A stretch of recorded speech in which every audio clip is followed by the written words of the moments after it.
And Mr. Speaker, through that, I interacted with the nominees, Mr. Speaker, the three cabinet nominees, secretary nominees, Mr. Speaker. And Mr. Speaker, I came to realize that people who go through elective positions, Mr. Speaker, people who are elected by the people of Kenya as MCAs, as members of parliament, as governors, Mr. Speaker, those are people who are really tried and tested. And those are people who really can show leadership when it is required, Mr. Speaker, compared to people who have not held elective positions, Mr. Speaker. And I'm not trying to say that because I've been elected several times. Mr. Speaker, these three nominees have shown immense knowledge. They have shown immense knowledge and experience, Mr. Speaker, in terms of handling public affairs. And why that happened is because some of them ran or managed some of the largest counties in the country, Mr. Speaker. Honorable Lee Kinyanjui was the governor of Nakuru. And Nakuru, Mr. Speaker, is one of the largest counties in the country, even in terms of population. That has given that man a lot of experience from what I saw when he appeared before the committee. Honorable Kabogo also, Mr. Speaker, has managed one of the largest counties. And as you can see, a member here, the majority leader, has testified that he has done a good job when he was the governor of that county. Mr. Speaker, that has given them a lot of experience. And the other nominee has been a cabinet secretary. He has been the senator of Nyeri. He has been a cabinet secretary at a very difficult time when this country had a pandemic, the coronavirus, Mr. Speaker, and he handled it very well. And the country saved, through that, a lot of lives were saved, Mr. Speaker. So, Mr. Speaker, that public service has impacted a lot of knowledge and experience on these three gentlemen, Mr. Speaker. I don't think they could have been better people to serve in these ministries than those people, Mr. Speaker. Mr. Speaker, you see, public service, Mr. Speaker, is a calling, and I've said that many times. And you should be able to do it so long as you've been given an opportunity, majority leader.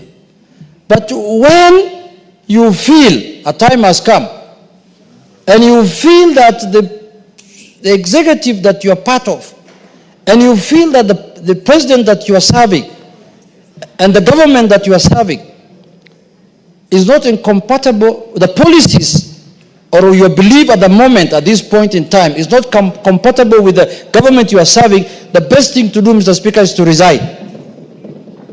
Don't bring commotions. Don't bring unnecessary fights within the government.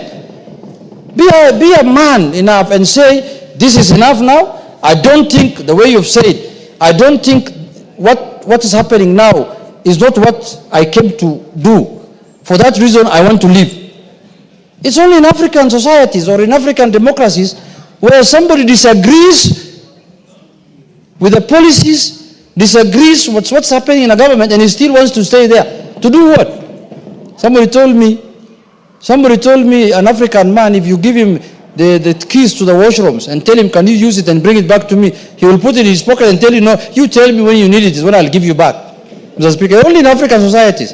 Wamumbi, can you give us time? I want the majority leader to listen to what I'm saying. So if you no longer believe in what the government is doing and you're a cabinet secretary, just resign.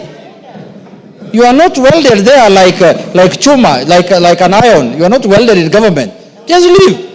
You know, the other time when we were impeaching the deputy president, somebody told me that he was asked, why can't you resign now that members of parliament have lost faith in you? A pastor in his home told him that you have been put there by God. You must remain there until you are removed by God. Now God spoke through angels to the members of parliament and they removed him. And God's work happened in this parliament, Mr. Speaker. Somebody told him that you are put there by God. Only God can remove you. Pana. God can remove you in many ways. Impeachment comes from God. Because by the time 300 members of parliament agree on something, it's the hand of God. It's the work of God. It's the voice of God. So, Mr. Speaker, if you don't wait for God to come to your house to talk to you, if you think you cannot serve the government anymore, Go do farming. Go do other things, Mr. Speaker. Or become something else. Become a professional. If you're a lawyer, go and open a law firm and serve the country that sphere, Mr. Speaker. Because you cannot be a cabinet secretary who is issuing contrary views to what your government is saying.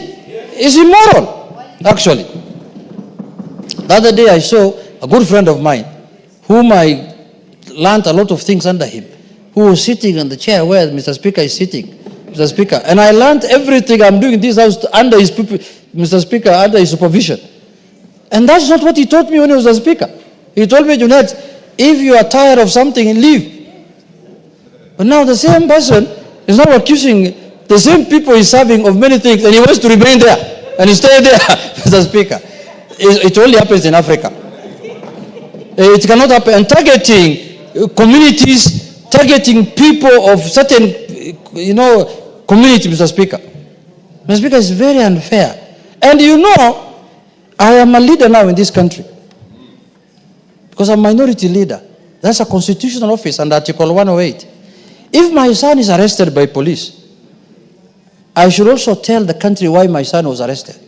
I can't just say my son was arrested by so and so. Give the reasons why he was arrested. And then why do you wait for 7 months so that you tell Kenyans why your son was arrested? Why don't you tell them the day he was released that my son was arrested, and then you drop names. You say I went to the president and the president told me that I called so and so. My friend, where is this secrecy of oath? It's called what? Oath of secrecy. Why can't you discuss things at that level with the people who are concerned? Now, if you have the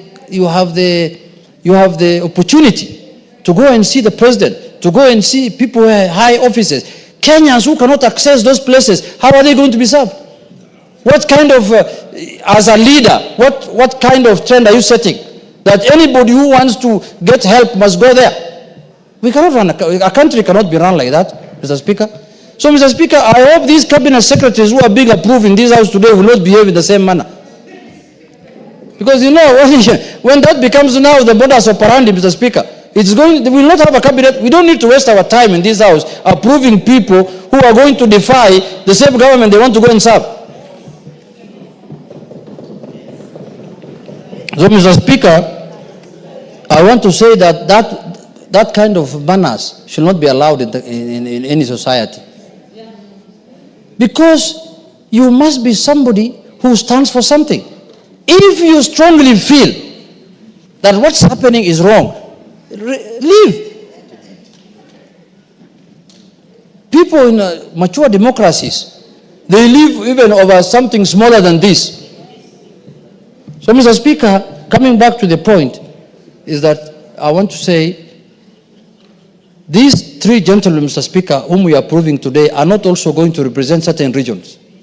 Cabinet secretaries are appointed to serve the Republic of Kenya. Every